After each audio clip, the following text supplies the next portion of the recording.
des objectifs qui doivent être consignés quelque part, des objectifs qui doivent être acceptés par la communauté. Donc chacun doit contribuer. Ne ferons pas la bouche, ne nous taisons pas, et puis ensuite, nous allons dire, qu'ont-ils fait? Ils sont toujours comme ça, ils ont fait ceci, ils ont fait cela. Contribuons, soyons actifs. Ce plan d'action qui a été brièvement présenté appelle quelques dispositions de chacun d'entre nous, de chacune d'entre nous. Il s'agit pour nous de contribuer, je l'ai déjà dit, contribuer, mais de façon active et non passive. Il est question que chacune et chacun s'implique dans la construction, la consolidation de la communauté musulmane. Que chacun s'implique dans l'action qu'il doit mener vis-à-vis du développement du Gabon. Il s'agit de l'engagement. Chaque musulman doit être capable de s'engager, mais en toute franchise, comme nous l'enseigne l'islam. Il s'agit de la responsabilité, une responsabilité partagée. Ce n'est pas seulement la faute de l'autre. Quand on crie qu'un tel a fait ceci, un tel a fait cela, posons-nous la question de savoir, mais qu'ai-je fait pour empêcher cela? Ou qu'ai-je fait pour qu'il ne fasse pas cette erreur-là, c'est tant qu'il était dans l'erreur? Et non attendre que l'autre trébuche, tombe, se fasse mal pour dire c'est ta faute. Donc, notre contribution, notre responsabilité, elle est partagée. Quand deux musulmans se battent, et quelqu'un qui ne connaît pas les valeurs de l'islam passe par là, il se dit, ah les musulmans, encore eux. Deux musulmans se battent. Quelqu'un qui ne connaît pas les valeurs de l'islam, il va dire, ah les musulmans, encore eux. Donc notre responsabilité, elle est partagée. Il ne faut pas croire que c'est la responsabilité des autres. Dans ces deux plans d'action, il est question pour la communauté et pour ceux qui auront la charge de gérer la chose communautaire, de savoir faire preuve de reddition. Nous devons rendre compte à la communauté. Nous devons rendre compte si, tant et que nous considérons que c'est pour la communauté, de temps en temps on se retrouve pour dire on a fait ceci, on a fait cela, pour que chacun de nous soit au même niveau d'information. Parce que parfois c'est ce qui se passe. Lorsqu'on n'a pas d'information, mais on crée son information. On invente ces choses parce que soit on veut exister, soit on veut faire croire aux autres que nous aussi on connaît. Donc faisons l'effort de donner la bonne information. Et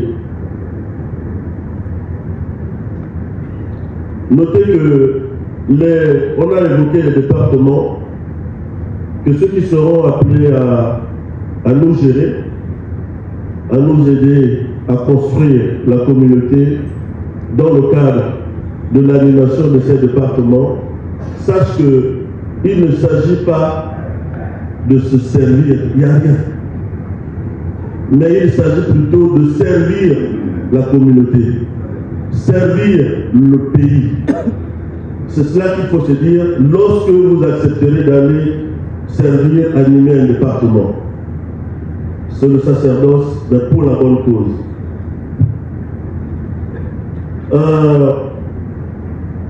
Le consensus, plutôt le collectif des imams du consensus a fait des propositions et d'autres sont attendus, bien évidemment, que nous examinerons tous ensemble. Entre autres, la mise en place d'un bureau intégré, l'examen d'un organigramme qui tiendra compte d'un certain nombre de choses, de valeurs, etc. Et la réhabilitation des imams bénis. Nous sommes invités tous, autant que nous sommes, à bien réfléchir sur un certain nombre de questions. La réhabilitation des imams, l'affectation d'autres imams, de nouveaux imams, suppose une action préalable qu'il ne faut pas négliger et qui vaut son pesant, qui a été évoqué, c'est la cartographie de nos mosquées. On affecte qui, où, comment, pourquoi. Donc, comme je le disais, des éléments complémentaires qu'il convient d'harmoniser. Il serait aussi bien que nous retenions, comme le dit un sage, entoure-toi des personnes qui parlent de vision, de projet, de progrès, et non de ceux qui parlent des gens.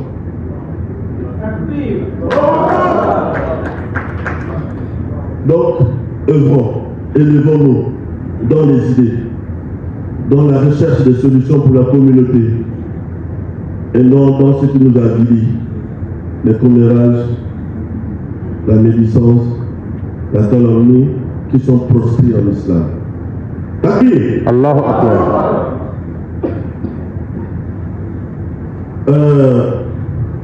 Il serait difficile, ça aurait été carrément impossible. Et merci d'avoir répondu aussi nombreux à cet appel.